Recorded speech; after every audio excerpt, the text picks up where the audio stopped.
जो मेरे अंदर कौन सी क्वालिटी है, पहले ये समझो मुझे अल्लाह ने क्या अता किया है। पहले खुद शनास बन जाओ, अपनी जात में जरा झांक कर देखो, अपनी जात को देखोगे, अपनी जात को समझोगे, तुम्हें सब कुछ समझ में आ जाएगा, अपनी कामयाबी समझ में आ जाएगी। मैंने आपको दुनिया की मिसाल दी है, दुनिया की कामयाबी भी समझ में आती है, लेकिन जब खुद पे नजर डालोगे तो तुम्हें अपने रब के जलवे भी नजर आ जाएंगे। जब खुद पे नजर डालोगे मारिफत भी तुम्हें समझ में आ जाएगी। जब खुद पे नजर डालोगे तो परवरदिगार का प्यार भी समझ में आ जाएगा, खालिक़े कायनात की रहमतें समझ में आएंगी, परवरदिगार आलम का प्यार समझ में आ जाएगा। अल्लाह ताला की बंदों से मोहब्बत क्या है, परवरदिगार का अपने बंदों से रिश्ता क्या है, अगर उसे समझना है तो पहले अपने आप पे नजर डालो। और मैं नहीं कहता जनाबे वाला, ये कोई मेरी बात नहीं है, ये उलमा अपनी जानिब से नहीं कहते। आओ परवरदिगार का कुरान पढ़ो। अल्लाह ताला ने कुरान मजीद में फरमाया, परवरदिगार का ऐलान हो गया, वफी अनफुसिकुम अफला तुबसिरून। अल्लाह ने तो कुरान में ऐलान कर दिया, अपने आप पे नजर तो डालो, गौर तो करो, अपने आप को जरा समझो तो सही। अब अपने आप को समझने के लिए ये भी जरूरी है कि ये भी समझो अल्लाह ने पैदा किस तरह से किया। हुस्न वालों को हुस्न पे नाज है, ताकत वालों को ताकत पे नाज है, दौलत वालों को दौलत पे नाज है। कायनात के अंदर अल्लाह ताला ने जिसे जो अता फरमाया वो उस पे बड़ा नाज करता है, फख्र करता है। 4 पैसे अगर अल्लाह ने दे दिए तो इंसान को इंसान नहीं समझता। अल्लाह ने अगर हुस्न से नवाज दिया तो किसी और को जरा सी इज्जत नहीं देता। अगर अल्लाह ने बाजुओं में कुव्वत दे दी तो फिर किसी भी गरीब पे थप्पड़ मार दिया करता है। बाजुओं में अल्लाह ने जान दी है तो किसी पर भी हाथ उठा देना बड़ा आसान है। मजलूमों पे जुल्म करना बड़ा आसान है, मगर मजलूमों पे जुल्म करने वालों, अपनी ताकत पे इतराने वालों, अपनी दौलत पे नाज करने वालों, अपने वजूद पे फख्र करने वालों, अपने सरमाए पर इतराने वालों, इतना भी याद रखना अल्लाह ताला ने जिंदगी अता की है, लेकिन ये ना भूलना कि एक दिन मरना भी जरूर है। इसको भी याद रखना, दुनिया से जाना जरूर है। ये भी तल्ख हकीकत है जिंदगी की, ये भी जिंदगी की सच्चाई है। ये दुनिया की बहारें इधर रह जाएंगी, ये दुनिया की रौनकें इधर रह जाएंगी, ये दुनिया का जमाल इधर रह जाएगा। ये सब कुछ यहीं पे छोड़ के जाना है। बड़ी बड़ी बिल्डिंगें बना लो, बड़े बड़े प्लॉट खरीद लो, एक कई सौ बीघा जमीन के मालिक बन जाओ, जो भी खरीदोगे इधर रह जाएगा। अपने बच्चों के लिए बहुत कुछ छोड़ के जाते हो, लेकिन क्या कभी ये सोचा है दुनिया से जाना है, सब कुछ तो इधर रह गया, अपने लिए क्या लेके जा रहा हूँ, अपने लिए कौन सी चीज साथ लेके जा रहा हूँ। रात के इस सन्नाटे में, रात के इस वक्त में गुफ्तगू सुनने वालों, अब जरा सीने पे हाथ रख के बात को सुनना और जरा गौर करना मेरे जुमलों पर। याद रखना अल्लाह ताला ने पैदा फरमाया तो अल्लाह ने मकसद हयात भी बयान कर दिया, तख्लीक इंसान का मकसद भी अल्लाह ने बयान फरमा दिया। परवरदिगार ने ऐलान कर दिया, अल्लाह ने फरमा दिया, ऐ इंसान सुन ले, ऐ जिन्नात तुम भी सुन लो। अल्लाह ताला फरमाता है, हमने तुम्हें अपनी इबादत के लिए पैदा किया है, बंदगी के लिए पैदा किया है। हाय इंसान क्या हो गया, हर काम करने को तैयार है लेकिन सजदा करने को तैयार नहीं है, हर काम करने को तैयार है, मकसद हयात समझने को तैयार नहीं। और कितना समझाया जाएगा, खुद नबी अकरम ने समझाया, ताजदारे मदीना ने समझाया, मदीने के सुल्तान ने समझाया। मेरे आका चाहते तो मेरे आका रात रात भर जागने की मेरे आका को जरूरत नहीं थी, मुस्तफा करीम को सजदों में सर झुकाने की रात रात भर जरूरत नहीं थी, लेकिन मेरे मुस्तफा ने उम्मत को पैगाम दिया। मेरे आका ने उम्मत को बता दिया, ऐ मेरे गुलामों याद रखना, तुम्हारा पैगंबर, तुम्हारा नबी रात रात भर सजदे में सर को झुकाता है। तुम भी इस बात को दिल में महफूज कर लेना और सजदों की अहमियत का तुम भी अंदाजा कर लेना।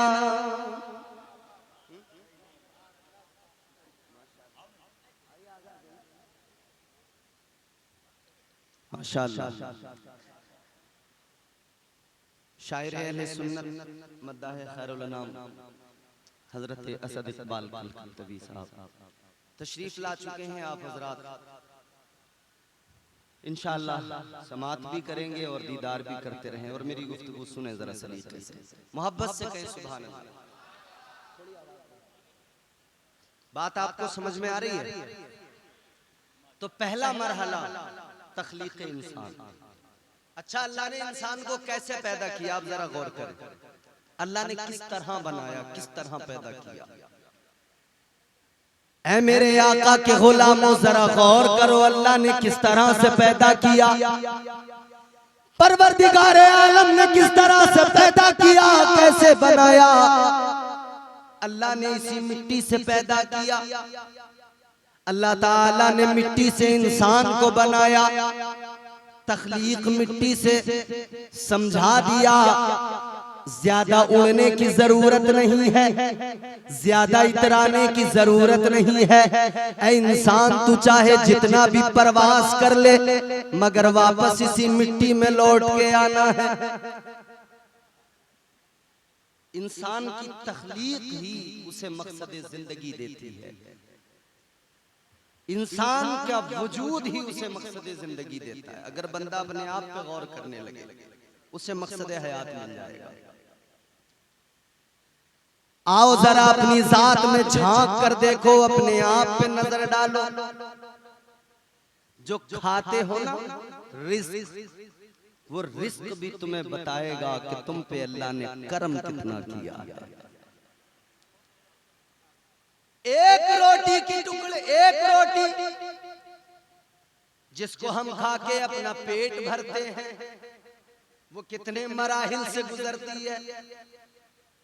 एक रोटी को कितने मरहलों से गुजरना पड़ता है। पहले आप अनाज लेके आते हो, गेहूं लेके आओ, ज्वार लेके आओ, बाजरा लेके आओ। पहले अनाज लेके आओगे, उसको साफ करोगे, फिर उसको चक्की पर लेके जाओगे, उसको चक्की में डालकर दो पत्थरों के नीचे पीसा जाएगा, आटा बनाया जाएगा। आटा बनाने के बाद में घर पे लाओगे, फिर उस आटे को छाना जाता है। उस आटे को छानने के बाद में फिर उसे पानी डालकर गूंदा जाता है, तैयार किया जाता है। पानी डालकर गूंदने के बाद में उस आटे की रोटियां बनाई जाती हैं। रोटियां उस तवे पे डाली जाती है जिसके नीचे आग जल रही होती है। उस तवे पर रोटियों को सेका जाता है, आग में रोटियों को डाला जाता है। कितने मरहलों से गुजरती है एक रोटी, कितने मरहलों से गुजरने के बाद में तब जाकर हमारे हल्क से उतरती है, तब जाकर रोटी का लुकमा हमारे मुंह के अंदर आता है। ऐ लोगों जरा गौर करो, रोटी का लुकमा, रोटी का टुकड़ा हमारे हल्क से जैसे उतरा, अब हमारे अंदर की मशीन ने काम करना शुरू कर दिया। एक चक्की थी जहां बाहर पीसा गया था, एक चक्की है जो अंदर चल रही है, एक चक्की है जो अंदर काम कर रही है। वो मैदे की चक्की है, अंदर जो मैदा है वो आपने जो खाया है उसमें जो पानी है उस सबको मिक्स करता है, पीसता है। उसको पीसने के बाद में जो उसके अंदर से गंदा मलबा रह जाता है उसको खारिज कर दिया करता है। जो गंदा पानी रह जाता है गुर्दों के जरिए पेशाब के रास्ते निकल आता है, लेकिन जो बाकी रह जाता है उसी रोटी के टुकड़े से खून भी बनता है, उसी रोटी के लुकमे से गोश्त भी बनता है, उसी रोटी के टुकड़े से बलगम भी बनता है, उसी रोटी के टुकड़े से सब कुछ बनता है। ऐ लोगों जरा अपने अंदर की मशीन पे नजर डालो। एक रोटी है गेहूं की रोटी, गेहूं वही है, मगर मुझे बताओ जब हल्क से उतर गया कितना काम कर रहा है। खून उसी से बन रहा है, उसी से गोश्त बन रहा है, उसी से मनी बन रही है, सब कुछ उसी रोटी के टुकड़े से बन रहा है। आओ दुनिया को मैं दावत देना चाहता हूँ। दुनिया में बड़ी तरक्की के दावे किए जाते हैं, बड़े बड़े साइंसदान हैं जो तरक्की की बातें किया करते हैं, लेकिन मुझे बताओ क्या दुनिया में किसी ने इतनी तरक्की की है कि रोटी के एक टुकड़े से खून बनाकर दिखा दे, रोटी के दूसरे टुकड़े से गोश्त बनाकर दिखा दे, रोटी के तीसरे टुकड़े से मनी बना के दिखा दे? तो फिर कहना पड़ता है ये फकत परवरदिगारे आलम की शान है, ये फकत हमारे खुदा की शान है। एक रोटी का टुकड़ा हल्क से उतरा, उसी से हर चीज को बनाने वाली जात को, उसी से हर चीज को पैदा करने वाली बनाने वाली जात को हम परवरदिगार कहते हैं। अब जरा रब के करम पे नजर डालें, रब के करम कितने, हर लम्हा करम, हर लम्हा करम, हर लम्हा फजल है परवरदिगार का। जनाब अगर जरा सा बुखार आ जाए तो बिस्तर से उठा नहीं जाता, बड़े बड़े ताकतवर, बड़े बड़े पहलवान, जरा सा बुखार आया, नाक में मक्खी बैठी है, उड़ा नहीं सकते, बड़ा घमंड करते थे, बड़ा नाश्ता अपनी ताकत पे, एक मक्खी बैठी है उसको उड़ा नहीं सकते। आज लोग कहते हैं ना जो होगा देखा जाएगा। ये उलमा जब उनके सामने बताते हैं कि अल्लाह का खौफ दिल में पैदा करो, परवरदिगार से डरो, आखिरत की तैयारी करो, जब बताया जाता है कि एक दिन मौत आएगी, दुनिया से जाना है, एक दिन मरना है, तो लोग कह दिया करते मौलाना रहने दो, जो होगा देखा जाएगा, जो होगा देखा जाएगा। ऐ लोगों, जो लोग ये कहा करते हैं जो होगा देखा जाएगा, मैं उन्हें दावत फिक्र देना चाहता हूँ। तुम आज कहते हो जो होगा देखा जाएगा, अरे कल मैदान महशर का नक्शा तो एक तरफ है, मैदान महशर को तो एक तरफ चलिए, मगर दुनिया की बात करते हैं। तुम कहते हो वहां जो होगा देखा जाएगा, मैं यहाँ की बात करता हूँ। अगर गर्मी ज्यादा हो जाए, गर्मी नहीं देखी जाती, अगर बरसात ज्यादा हो जाए, बरसात नहीं देखी जाती, अगर सर्दी ज्यादा हो जाए, सर्दी नहीं देखी जाती है, सर्दी ज्यादा हो जाए, बड़े बड़े पहलवान सिमटे हुए नजर आते हैं, अगर बरसात ज्यादा हो जाए, पूरे इलाके सैलाब से तबाह हो जाते हैं, अगर गर्मी ज्यादा हो जाए, बड़े बड़े रुस्तमों को पसीने आ जाते हैं। ऐ इंसान, तेरी हकीकत ये है, न गर्मी देख सकता है, न बरसात देख सकता है, न सर्दी देख सकता है। जिसकी सर्दी देखने की औकात नहीं, जिसकी बरसात देखने की औकात नहीं, वो कहता है दोज़ख को देख लूंगा, वो कहता है अजाब को देख लूंगा। याद रख ले, तू दुनिया के अंदर अल्लाह ताला के बनाए मौसम नहीं देख सकता है, तो फिर क्या औकात है कि परवरदिगार का अजाब देख सके? क्या औकात है कि अल्लाह के अजाब को झेल सके? नहीं है मेरे प्यारे औकात। याद रखना, अल्लाह ताला ने जिंदगी अता फरमाई है, उसका बड़ा करम है, उसका बड़ा एहसान है। परवरदिगार हर लम्हा करम करता है, परवरदिगार हर लम्हा फजल करता है।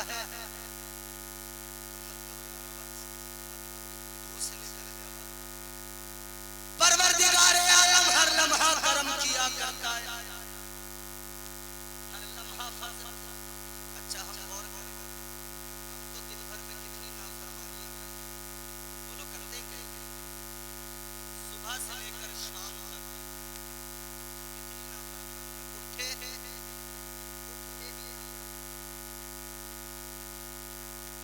नाम बता, बड़ी इबादत फरमाया गया, उसने इतने सजदे किए, इतनी इबादत की, अगर उसके सजदों को रूए जमीन पर फैला दिया जाए तो जमीन पर जरा सी भी जगह बाकी न रहे। इतने सजदे करने वाला, इतनी बंदगी करने वाला, मगर फिर अल्लाह ने लानत का तौक उसके गले में डाल दिया। परवरदिगारे आलम ने उसे मरदूद बना के निकाल दिया, खालिक़े कायनात ने उसे ज़लील और रुसवा कर दिया, शैतान बना दिया। अल्लाह ने इरशाद फरमाया, क़ाल फ़ख़रुज मिन्हा फ़इन्नका रजीम व इन्ना अलैका लानत इला यौमिद्दीन। परवरदिगार आलम ने जलील करके निकाल दिया। क्या किया था उसने मेरे अजीजों? अब मुझे जरा बताओ, शैतान ने क्या किया था मुझे जरा बताइएगा। सीने पे हाथ रखकर जरा खुद फैसला कीजिएगा, क्या किया था शैतान ने? चोरी की थी? बोलो बोलो भाई, शराब की थी? क्या किया था शैतान? अल्लाह का हुक्म नहीं माना, नाफरमानी की। और नाफरमानी भी कौन सी? जिसमें उसके पैगंबर की तौहीन, जिसमें उसके नबी की तौहीन। एक नाफरमानी की शैतान ने, अल्लाह ताला ने उसे जलील कर दिया। एक नाफरमानी की अल्लाह ने उसके गले में लानत का तोक डाल दिया। अब जरा जलसे के बाद में घर जाना, आईना उठाना, अपनी शक्ल जरा देखना शीशे के अंदर, फिर अल्लाह का शुक्र अदा करना। या अल्लाह, एक नाफरमानी पे तूने उसे जो जन्नत में आता जाता था जलील कर दिया। एक नाफरमानी पे उसके गले में लानत का तोक डाल दिया। एक नाफरमानी पे उसे मौला तूने मलाऊन बना दिया। फिर सोचना, मैं तो सुबह से शाम तक नाफरमानियां किया करता हूँ, मैं तो सुबह से शाम तक अल्लाह के अहकामात को नाफरमानियां करते हुए तोड़ता चला जाता हूँ, अल्लाह ताला के अहकामात पर अमल नहीं करता। फिर सोचना, जब एक नाफरमानी पर अल्लाह उसके सारे सजदे बर्बाद कर सकता है, तो अल्लाह ताला फिर भी तुम्हारे मेरे गुनाहों पे पर्दे डाल रहा है, फिर भी ऐब पोशी कर रहा है, फिर भी परवरदिगार आलम गुनाहों को छुपा रहा है। ये कमाल किसका है? फिर याद करना, फिर समझ में आ जाएगा, ये तुम्हारा मेरा कमाल नहीं है, ये तो मेरे मुस्तफा का कमाल है।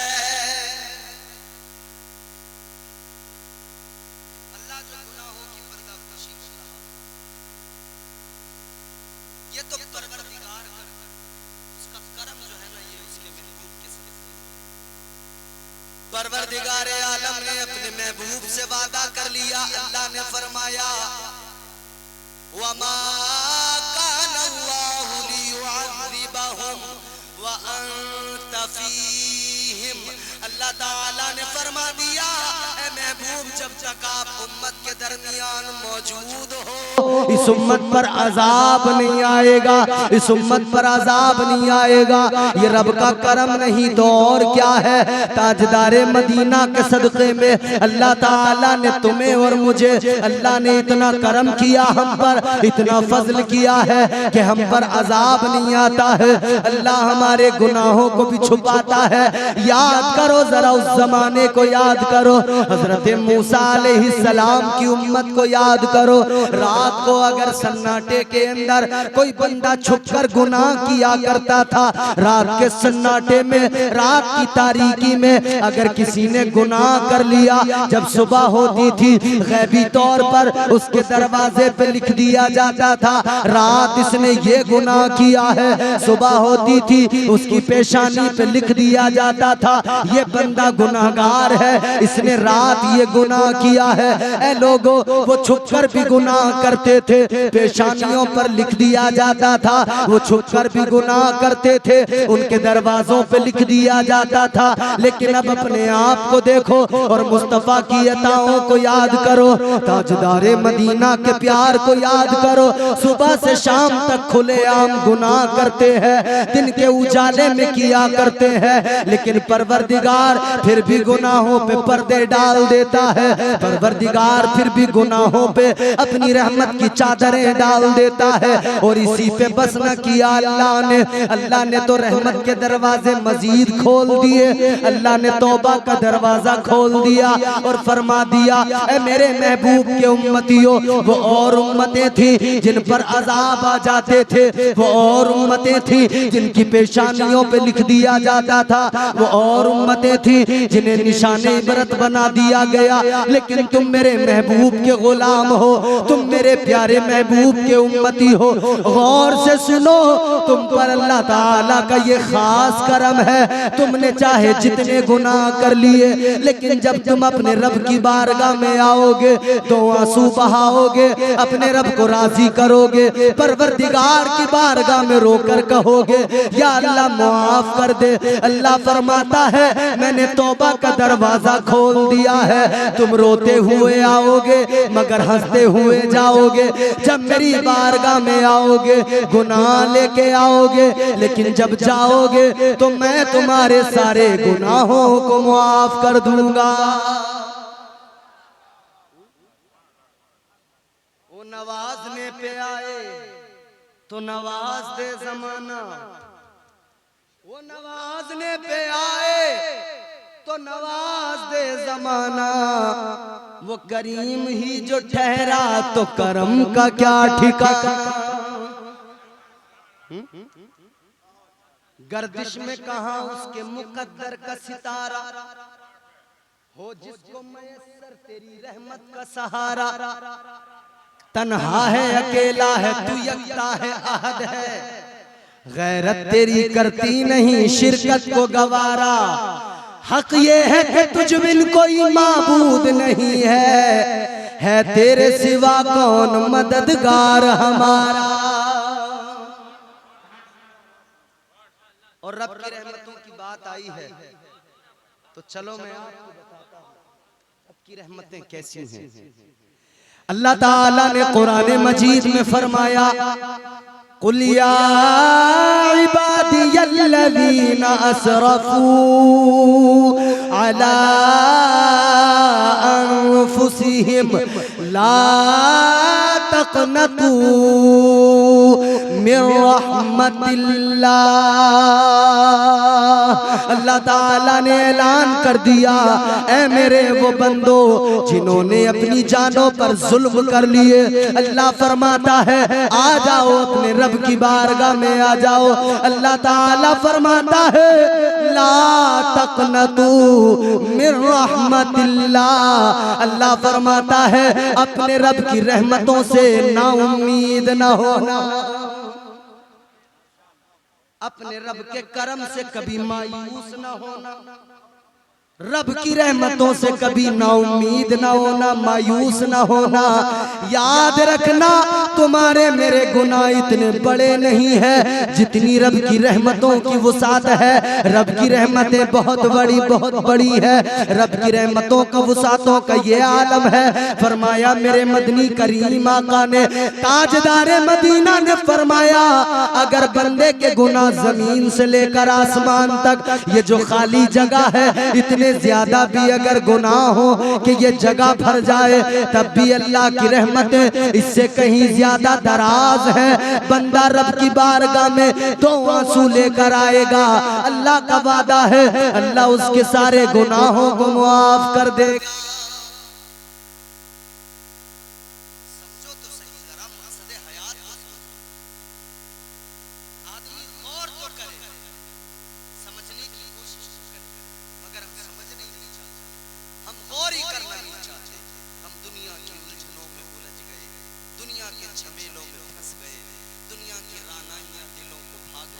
हमने कभी रब के प्यार को याद नहीं किया, हमने कभी रब के करम को याद नहीं किया। आओ जरा रब का करम देखो, परवरदिगार का प्यार देखो, खालिक़े कायनात का फजल देखो। आओ गौर तो करो अल्लाह का प्यार क्या है, जरा गौर तो करो परवरदिगार की मोहब्बत क्या है।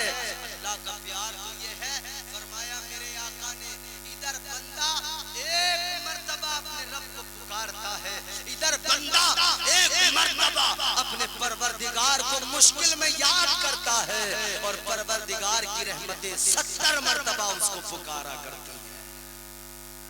बंदा 70 मरतबा पुकार दो। फिर बड़ा मजा आता है जब रब के इस प्यार को बंदा समझ लेता है, फिर जिंदगी का लुत्फ बढ़ जाता है। जब बंदा इसे समझ लेता है तो उसकी जिंदगी में निखार आता है, उसकी जिंदगी में फिर ऐसा लुत्फ पैदा होता है कि फिर वो उस मंजिल पे पहुंच जाता है। तकलीफ होती है, परेशानी होती है, मुश्किल आती है, मगर बंदे की नजर अपनी मुश्किल पर नहीं रब के प्यार पे हुआ करती है। बंदे की नजर अपनी परेशानी पर नहीं रब के फजल पे हुआ करती है। फिर उसे रब का फजल याद आता है। आओ मैं जरा सा पीछे लेके चलूं, तारीख के सफहात पलट के देखो। और मैं तुम्हें सिर्फ तारीख यूं ही नहीं बताता, कुरान पढ़ के देखो। अल्लाह ताला के बरगुज़ीदा पैगंबर हैं जनाब हजरत अय्यूब अलैहिस्सलाम। तुमने नाम सुना होगा अल्लाह ताला के बरगुज़ीदा पैगंबर जनाब हजरत अय्यूब अलैहिस्सलाम। अल्लाह अकबर, क्या सब्र था उनका। मुश्किलें थी, परेशानियां थी, मसाइब थे, दुश्वारियां थी, मगर उनकी नजर फकत रब के करम पे थी, फकत रब के प्यार पे थी, फकत रब की अताओं पर थी। इम्तिहान हुआ है, अल्लाह ने आजमाया है और अल्लाह ने खूब आजमाया। अल्लाह ने इम्तिहान लिया, दौलत चली गई, औलाद चली गई, खुद भी आप बीमारी में मुब्तला हुए। ये इम्तिहान था अल्लाह के पैगंबर का। इम्तिहान हुआ, मगर मेरे अजीजों अब जरा देखो, जब आपको अल्लाह ने शिफा अता फरमाई, इम्तिहान के बाद में इनाम अल्लाह ताला ने अता किया। जब अल्लाह ने इनाम से नवाजा, मेरी तरफ देखना और जुमले सुनना, अल्लाह ने जब इनाम से नवाज दिया, अल्लाह ने जब करम फरमा दिया, फिर किसी ने आके मालूम किया था, ए अल्लाह के पैगंबर एक सवाल करना है, एक बात मालूम करनी है। फरमाया क्या बात है? तो कहने लगे बस इतना बता दो, एक दौर वो था जो आसानियां थी, एक दौर वो था जो परेशानियां थी, एक दौर आसानियों वाला गुजरा, एक दौर परेशानियों वाला गुजरा, और आज फिर आसानियां है, आज फिर रब का फजल है। मगर बस इतना बता दो, इन अदवार में तुम्हें कौन सा वक्त अच्छा लगता है, कौन सा जमाना अच्छा लगता है, किस जमाने में ज्यादा मजा आया है, उसमें जब इम्तिहान था या उसमें जो अब आपको फरावानी नेमत का जमाना मिला है, फरावानी नेमत का वक्त मिला है। अब हजरत अय्यूब अलैहिस्सलाम का जवाब सुनो, खुदा की कसम दिल मचल जाएगा। हजरत अय्यूब अलैहिस्सलाम ने फरमाया था, ऐ सवाल करने वाले सुन ले, जब वो जमाना था, वो वक्त था जिसमें इम्तिहान हो रहा था, उसमें मुझे बड़ा लुत्फ और सुकून मिला करता था।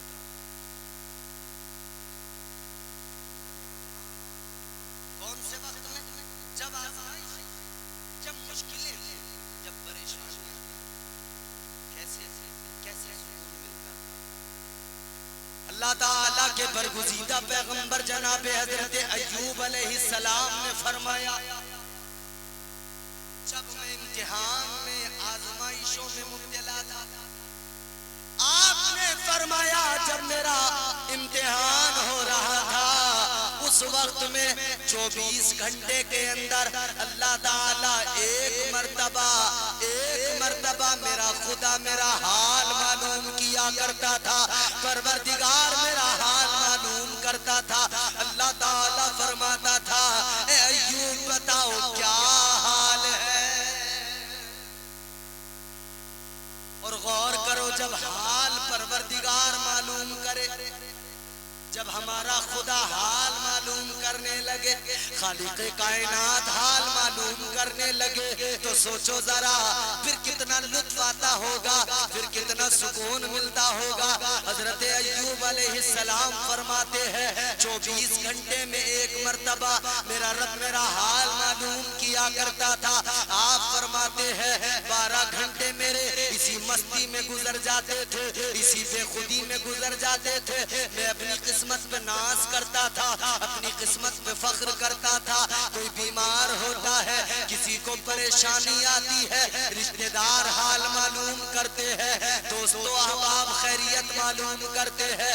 हजरत अय्यूब अलैहिस्सलाम फरमाते हैं मैं अपनी किस्मत पे नाज करता था, 12 घंटे मेरे मस्ती में गुजर जाते थे कि मेरा हाल मालूम करने वाला मेरा कोई रिश्तेदार नहीं है, मेरा कोई दोस्त नहीं है, मेरी खैरियत मालूम करने वाला परवरदिगार आलम है। कायनात को बनाने वाला खुदा है, कायनात को पैदा करने वाला खुदा है। परवरदिगार मेरा हाल मालूम कर रहा है। फरमाते इसी मस्ती में 12 घंटे गुजर जाते थे। आगे मजीद फरमाते हैं फिर अगले 12 घंटे उस इंतजार में गुजरा करते थे कि अब 12 घंटे गुजरने के बाद में फिर मेरा खुदा, फिर मेरा परवरदिगार मेरा हाल मालूम करेगा, मेरा खुदा मेरी खैरियत मालूम करेगा। आप फरमाते हैं 12 घंटे उस मस्ती में और 12 घंटे इंतजार में मुझे बड़ा सुकून मिलता था, मुझे अल्लाह ताला की खैरियत मालूम करने के बाद में बड़ा लुत्फ आता था, जिंदगी बड़ी खुशगवार नजर आती थी। आप फरमाते हैं अब परेशानी तो कोई नहीं है, अब आसानियां है, फरावानी नेमत का दौर है, मगर अब मेरा खुदा मेरा हाल मालूम नहीं करता है, मेरी खैरियत मालूम नहीं करता है। लोगों क्या जिंदगी का वो भी लुत्फ है कि जब खुद परवरदिगार बंदे से कुर्ब करके फिर अल्लाह फरमाता है ऐ मेरे बंदे घबराना नहीं, ऐ मेरे बंदे परेशान न होना, तेरा रब तेरे साथ है, तेरे रब की रहमतें तेरे साथ है। अब यही नक्शा आगे बढ़ के देखो, करबला के मैदान में तुम्हें यही तो जलवा नजर आएगा, यही तो मंजर नजर आएगा।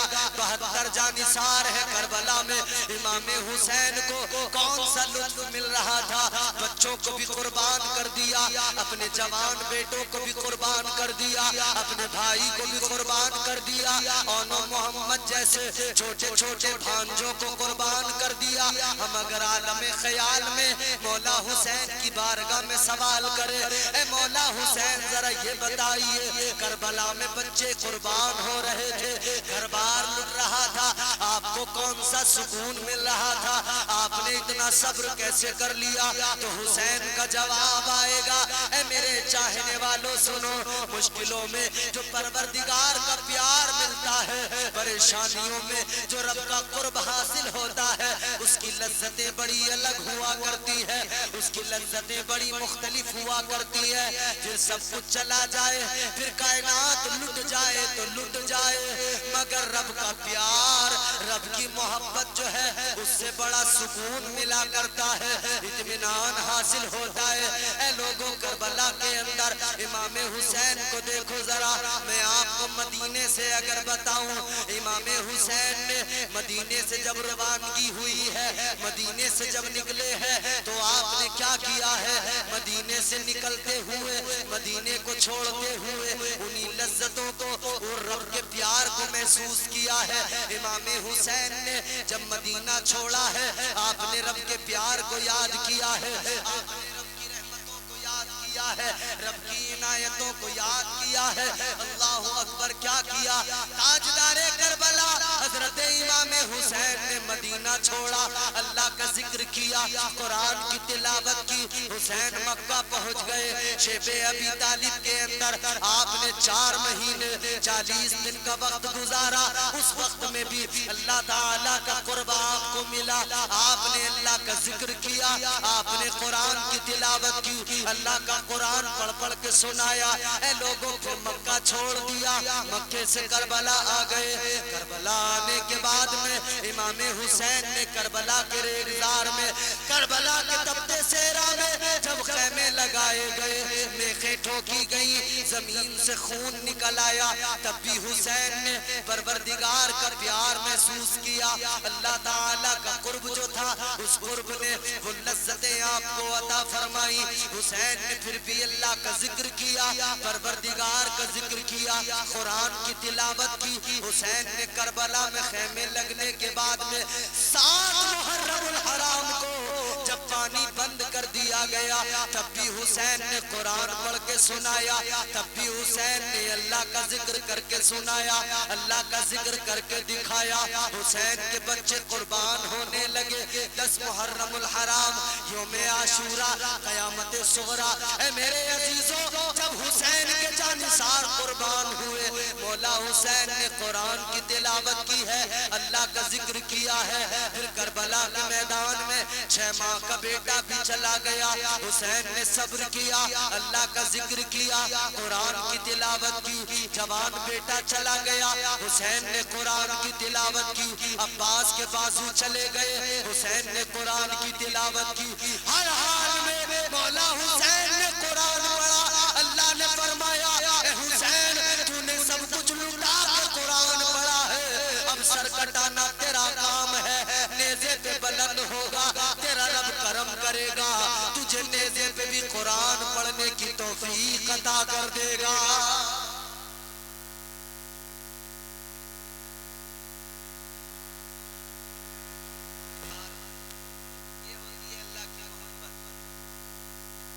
करबला में सब मगर आपने कुरान पढ़ा, कुरान की तिलावत। अब एक तरफ करबला ये फैजाने पंचतन कान करेगा, तरफ करबला फिर अपने घर लुटा तो कुरान पढ़ा, मुश्किल आई तो कुरान पढ़ा, बच्चे शहीद हुए तो कुरान पढ़ा, सर कट गया नेज़े पे चढ़ गया तब भी कुरान पढ़ा।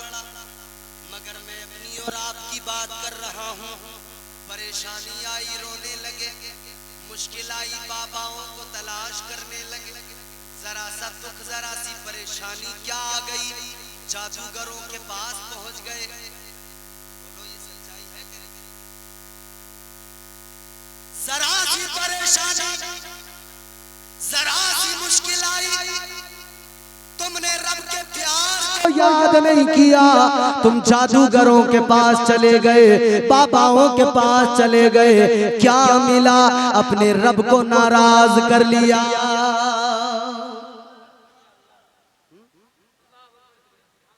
याद रखना, मुश्किलें आती हैं, अल्लाह की जानिब से इम्तिहान, अल्लाह की जानिब से आजमाइश, और इम्तिहान के बाद मिलता है इनाम, इम्तिहान के बाद में मिलता है रब का प्यार, आजमाइश के बाद में मिलता है इनाम। इम्तिहान तो आप समझते हो, आपके बच्चे स्कूल कॉलेजेस में पढ़ते हैं, जिस सब्जेक्ट में आपके बच्चे का इम्तिहान होता है उसकी वो पूरी तैयारी किया करता है।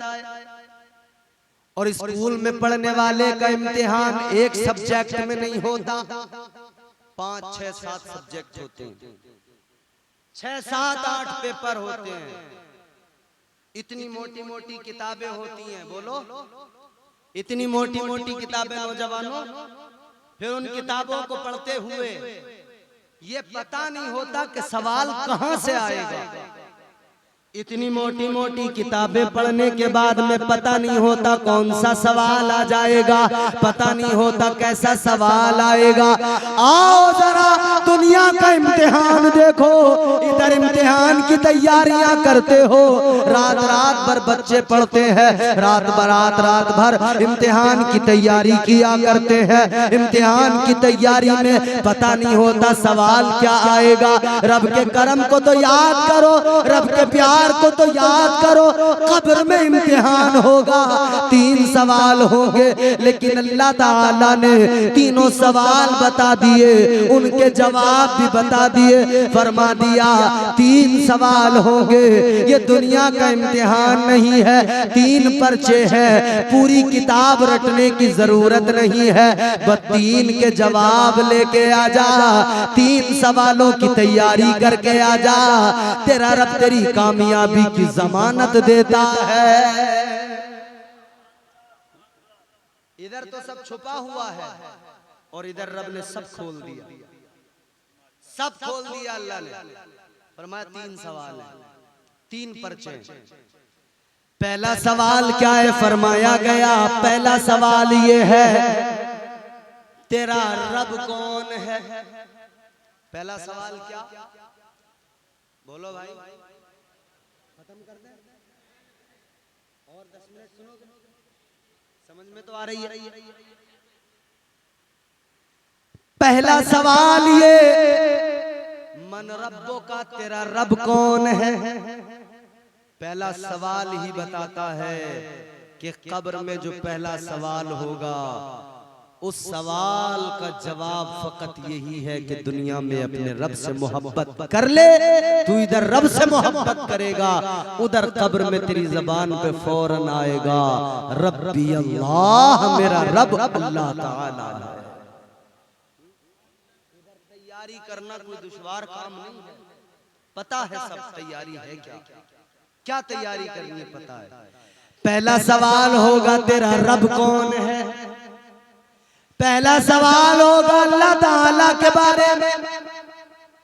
तो हमारा ईमान है अल्लाह है, बोलो है कि नहीं, जोर से बोलो अल्लाह है। अल्लाह को मानते हो ना? और अल्लाह कितने हैं, एक या एक से ज्यादा? जोर से बोलो अल्लाह एक है। बड़ा सीधा सिंपल सा सवाल है, बड़ा सीधा सिंपल सा जवाब। अल्लाह है, मौजूद है। बाज लोगों का ये अकीदा और नजरिया है कि अल्लाह है ही नहीं, कायनात खुद ब खुद है और चलती चली जा रही है खुद ब खुद। मगर जब साइंस ने गौर किया तो बताया कोई भी चीज खुद ब खुद नहीं होती, उसे बनाने वाला होता है। क्रिएशन को क्रिएट करने वाला भी कोई ना कोई होता है। तो पता लगा कि जो क्रिएट कर रहा है उसी का नाम खुदा है, जिसने बनाया है उसी को परवरदिगार कहा जाता है, उसी को अल्लाह ताला कहा जाता है। एक ज़ईफा है, एक औरत है, बूढ़ी खातून है, इमाम आजम अबू हनीफा की बारगाह में आ गई। इमाम आजम अबू हनीफा ने उससे सवाल किया, ए बीबी जरा ये बता दे अल्लाह के बारे में तेरा क्या ख्याल है, क्या तू अल्लाह को मानती है, बता जरा अल्लाह है या नहीं है। उस खातून ने कहा, उस ज़ईफा ने कहा, इमाम आजम बिल्कुल मेरा अल्लाह पर ईमान है, अल्लाह है तभी तो दुनिया है, परवरदिगार ने कायनात को बनाया है। इमाम आजम ने फरमाया, ए खातून तू कह रही है अल्लाह है, तो जरा ये भी बता दे तुझे कैसे पता लगा कि अल्लाह ताला है, तुझे कैसे पता लगा कि रब परवरदिगार मौजूद है, तुझे कैसे पता लगा कि अल्लाह है। तो अब सुनो जरा, जवाब मचल जाओगे। उस खातून ने कहा, ए इमाम आजम सुनो, मैं जो काम किया करती हूँ, चरखा चलाती हूँ। इमाम आजम में चरखा चलाती हूँ। कहने लगी मुझे मेरे चरखे ने बताया कि अल्लाह है। किसने बताया? हर शय गवाही देगी कि अल्लाह। बस हम जरा सा तुम अपनी जात को देखो, ये खुद बताएगी अल्लाह ताला के जलवे और उसकी निशानियां तुम्हें पता लग जाएगी। अपनी जात में भी निशानियां हैं, कायनात की हर शय में निशानियां। उस औरत ने कहा मुझे मेरे चरखे ने बताया कि अल्लाह है। इमाम आजम ने फरमाया कैसे तेरे चरखे ने तुझे बता दिया? वो खातून कहने लगी, इमाम साहब मेरा एक छोटा सा चरखा है, मैं सूत तैयार करती हूँ, सूत काट के धागा बनाती हूँ, चरखा चलाती हूँ। लेकिन इमाम साहब बात ये है, जब मैं चरखा चलाती हूँ तो चलता है, नहीं चलाती तो नहीं चलता, चलाती हूँ तो चलता है, धागा तैयार होता है, नहीं चलाऊं तो नहीं चलता। कहने लगी मुझे मेरे चरखे ने बता दिया, एक छोटा सा मेरा चरखा, जब मेरा छोटा सा चरखा बगैर चलाए नहीं चलता, तो ये दुनिया का इतना बड़ा चरखा ये बगैर चलाए कैसे चल सकता है? एक मेरा छोटा सा चरखा बगैर चलाए नहीं चलता, तो ये कायनात का चरखा जिसमें सूरज भी गर्दिश कर रहा है, जिसमें सैयारे भी गर्दिश कर रहे हैं, जिसमें चांद भी मौजूद है, जिसमें सितारे भी जगमगा रहे हैं, ये कायनात का चरखा बगैर किसी के चलाए कैसे चल सकता है? तो पता लग गया कोई तो मौजूद है जो इस चरखे को चला रहा है।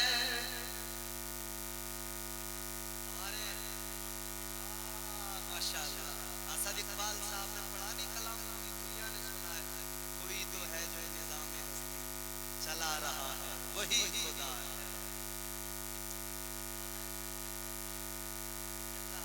कराने वाला मौजूद है। तो अब इमाम आज़म ने दूसरा सवाल किया। हजरत इमाम आज़म अबू हनीफा ने फरमाया, खातून ये तो पता लग गया कि तेरे चरखे ने बता दिया अल्लाह मौजूद है, मगर ये बता अल्लाह एक है या एक से ज्यादा? एक है या, बोलो तुम बताओ, अल्लाह एक है ना? अभी मैंने आपसे पूछा, आपने कहा अल्लाह एक है। उस खातून से इमाम आज़म अबू हनीफा ने फरमाया, ए खातून ये बता अल्लाह एक है या एक से ज्यादा? अल्लाह एक है या एक से ज्यादा? बात जल्दी से खत्म कर रहा हूँ, सुनिएगा। परवरदिगारे आलम खालिक़े कायनात के बारे में जब सवाल किया, ये बता अल्लाह एक है या एक से ज्यादा, वो खातून कहने लगी, इमाम साहब सुनिए, अल्लाह एक है। आपने फरमाया तुझे कैसे पता लगा? कहने लगी ये भी मुझे मेरे चरखे ने बताया है, ये भी मुझे मेरे चरखे ने। कैसे पता लगा?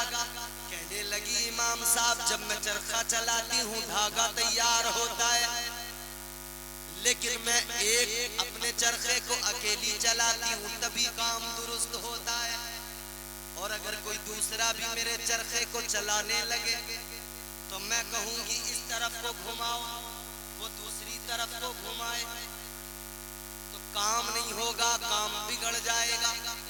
कहने लगी मैं जितनी स्पीड पे घुमाती हूँ, जितनी रफ्तार पे चलाती हूँ, उतनी पे चलता है, उतनी रफ्तार पे मेरा धागा बिल्कुल सही बनता है। कहने लगी अगर कोई दूसरा चलाने लगे, अगर उसने तेज चला दिया तो धागा खराब हो जाएगा। कहने लगी मेरा छोटा सा चरखा दो लोगों के चलाने से नहीं चलता, तो इतना बड़ा कायनात का चरखा अगर एक से ज्यादा खुदा चलाए तो हरगिज नहीं चल सकता है। एक से ज्यादा चलाए तो हरगिज नहीं चल सकता। तो अल्लाह ताला ने कुरान मजीद में ऐलान कर दिया, लौ काना फीहिमा आलिहतुन इल्लल्लाहु लफसदता। अल्लाह ने ऐलान कर दिया परवरदिगार एक है, वो अकेला खुदा है। अल्लाह के कुरान ने बता दिया अगर एक से ज्यादा खुदा होते तो उनमें आपस में फसाद हो जाता। एक खुदा कहता कि सूरज मशरिक से निकलेगा, दूसरा कह लेता नहीं आज मगरिब से। एक खुदा कहता बारिश होगी, दूसरा कहता अभी 4 दिन बाद। ऐ लोगों हमें तो ये नेचर भी बताता है, कायनात की हर चीज बताती है अल्लाह एक है। कोई तो है जो निजाम हस्ती चला रहा है। कैसे चला रहा है? एक आखिरी बात, कैसे चला रहा है? हाय इसके चलाने का अंदाज तो देखो। सांस आती है, सांस जाती है, बोलो सांस आती है, सांस जाती है। तुमने मैंने बस इतना महसूस किया, मगर इस सांस को मेंटेन रखने के लिए, सांस आने जाने के लिए कितनी चीजों की जरूरत है? सोचा कभी? कितनी चीजों की? ऑक्सीजन चाहिए तब सांस आएगी जाएगी। अगर ऑक्सीजन न हो, कार्बन डाइऑक्साइड ज्यादा हो जाए तो काम खराब है। ऑक्सीजन की जरूरत है। फिर उसके अलावा आगे बढ़ो, सीने के अंदर दिल है, दिल धड़कता है, पंप की तरह काम करता है। एक बार दिल यूं पंपिंग करता है, पूरे जिस्म के अंदर, रगों के अंदर ब्लड दौड़ने लग जाता है। सीने में फेफड़े हैं, यूं हिलते रहते हैं, दिल को हवा पहुंचाते हैं। लोगों कभी सोचा है अगर ये फेफड़े अपनी रफ्तार हल्की कर दे तो दम घुटने लगता है, अगर रफ्तार बढ़ा दे तो बीपी हाई हो जाता है। लोगों जरा सोचो तो सही, ये फेफड़े कैसे चल रहे हैं, बारीक बारीक नसें हैं, बड़ी बारीक बारीक नसें हैं। उन नसों के अंदर दिल के पंप करने से खून पहुंचता है। जब खून पहुंचता है तो ये फेफड़े हिलने लगते हैं। ये दिमाग है हमारा, ये अक्ल है हमारी। हम दावा करते हैं हमने अक्ल की बुनियाद पे तरक्की की, हमने दिमाग की बुनियाद पे तरक्की की। लोगों कभी सोचा इस दिमाग में अगर खून ना आए तो फिर ये दिमाग किसी काम का नहीं। इस दिमाग में अगर खून ना आए तो दिमाग बेकार हो जाएगा।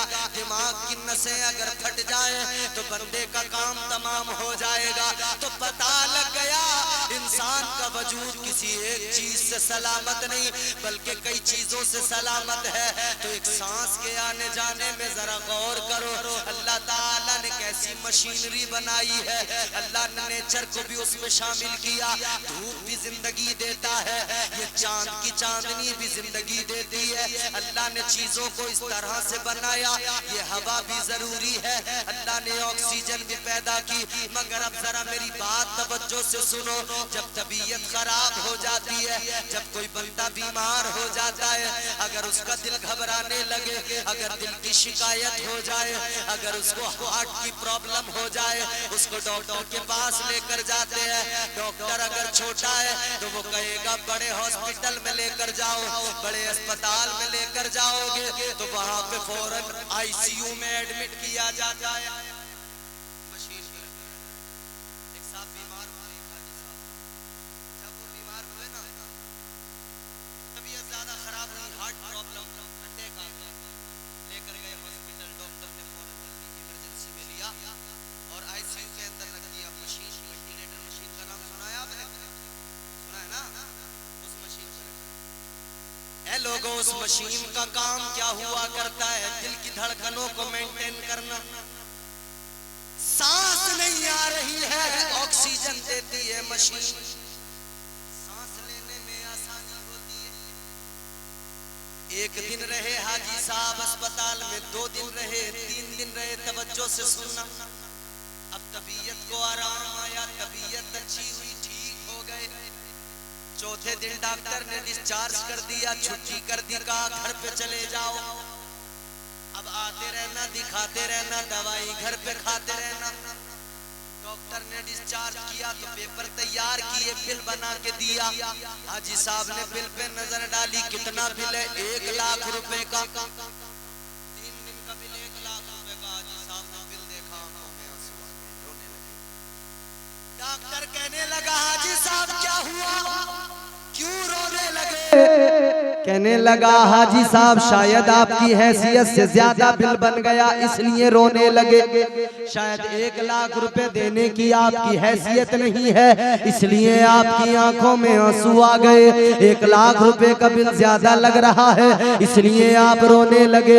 हाजी साहब ने कहा डॉक्टर बात ये नहीं है, बात 1 लाख की नहीं है।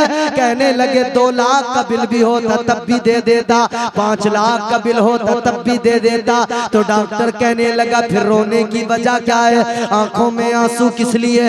हाजी साहब कहने लगे ए डॉक्टर सुन ले, मैं तेरे बिल को देख कर नहीं रोया, मैं तो अपने रब के करम को याद करके रोया हूँ, अपने रब के फजल को याद करके रोया हूँ।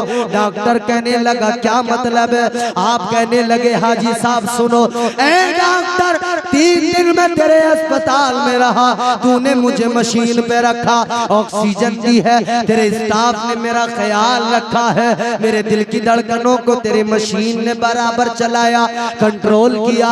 कहने लगे 3 दिन तूने मेरे दिल की धड़कनों का ख्याल रखा, 3 दिन तेरे स्टाफ ने मेरा ख्याल रखा, 3 दिन तेरी मशीन से मुझे ऑक्सीजन मिली है। तो सुन ले, तूने 3 दिन में 1 लाख का बिल बना के दे दिया। मुझे रब का करम याद आता है, मेरी 60 साल की जिंदगी हो गई, हर दिन मेरा परवरदिगार मुझे ऑक्सीजन भी अता कर रहा है, हर दिन मेरा परवरदिगार मेरी सांसों को चला रहा है, हर दिन मेरा खुदा मेरे दिल की धड़कनों को चला रहा है। मगर मेरे खुदा ने आज तक मुझे कोई बिल बना के नहीं दिया है।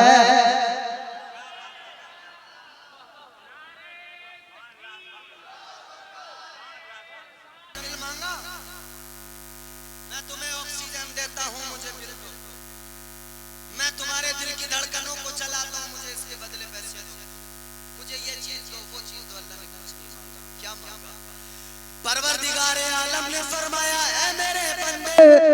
तेरी जरूरतें, तेरी हर बात का तेरे रब को ख्याल है। तेरा रब तुझसे 70 माओं से ज्यादा प्यार करता है। तू अपने रब पे अपने सारे मामलात को छोड़ दे, तू रब का हो जा, रब तेरा हो जाएगा।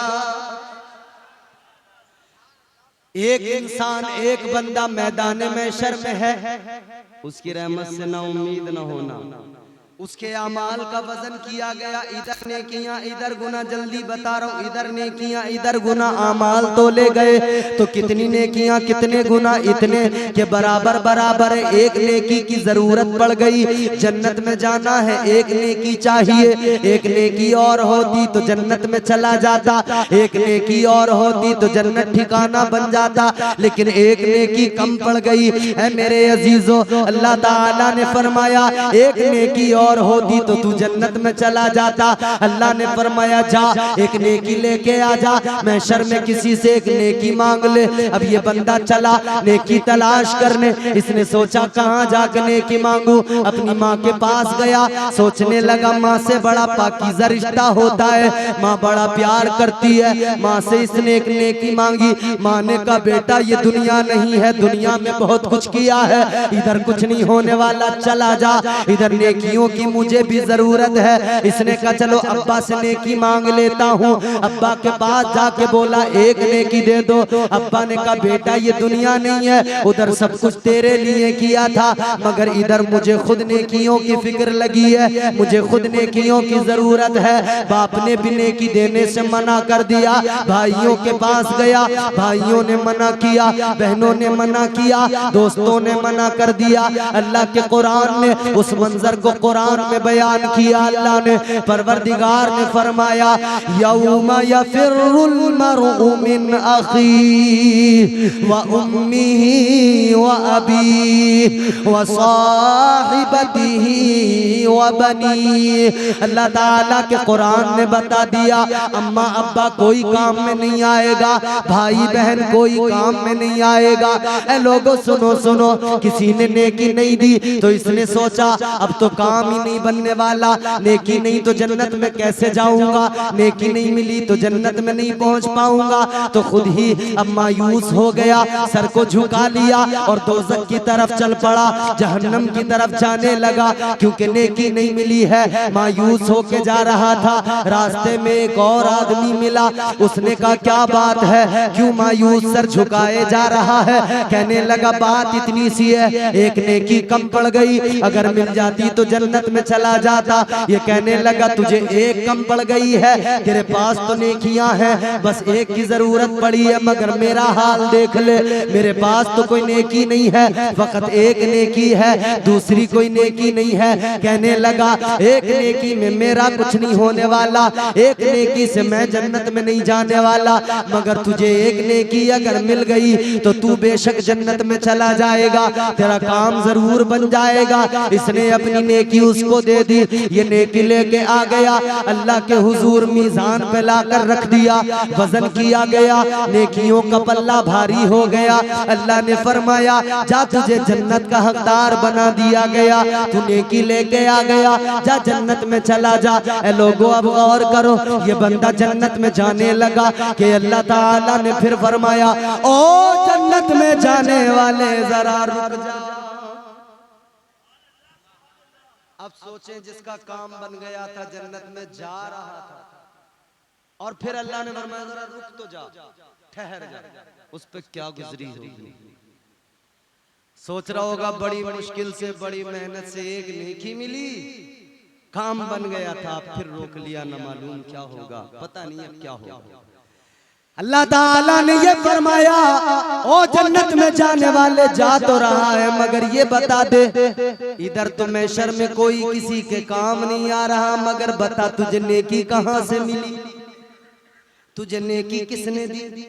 कहने लगा या अल्लाह मैं तो दोज़ख की तरफ मायूस होकर जाने लगा था, एक बंदा मिला, वो कहने लगा मेरे पास एक ही नेकी है, ले तेरा काम बन जाएगा। कहने लगा उसने मुझे अपनी नेकी दे दी। अल्लाह ने फरमाया जल्दी जाओ उसे बुला के लेके आ। ये जल्दी गया, उसको बुलाकर लाया। चल तुझे परवरदिगार ने बुलाया है। रब की बारगाह में हाजिर हो गए दोनों। अल्लाह ने फरमाया तूने इसको नेकी दी? कहने लगा परवरदिगार मैंने दी है। अल्लाह ने फरमाया क्यों? यहाँ तो कोई किसी के काम नहीं आ रहा, तूने क्यों दे दी? कहने लगा या अल्लाह एक ही थी, मैं तो दोज़ख में जा ही रहा था, तो मैंने सोचा मेरे किस काम की, मैंने इसको दे दी, चलो इसका ही काम बन जाए। अल्लाह ताला ने फरमाया तूने सखावत दिखाई, सखावत का मुजाहिरा किया। फरमाया अर्ज करने लगा जी मौला। अल्लाह ताला ने फरमाया तू जानता है सबसे बड़ा सखी कौन है, सबसे बड़ी सखावत किसकी है? ये कहने लगा या अल्लाह तुझसे बढ़कर कोई सखी नहीं है, ऐ परवरदिगार सबसे बड़ा सखी तू है। अल्लाह ताला ने फरमाया तू बंदा होकर महशर में सखावत दिखा रहा है, तो फिर मैं खुदा होकर भी सखावत न दिखाऊं? अल्लाह ने फरमाया अब मेरा करम देख ले, तेरी एक नेकी ने इसे जन्नती बना दिया और रब की सखावत ने तुझे जन्नती बना दिया। वो नवाजने पे आए तो नवाज दे जमाना, वो करीम ही जो ठहरा तो करम का क्या ठिकाना।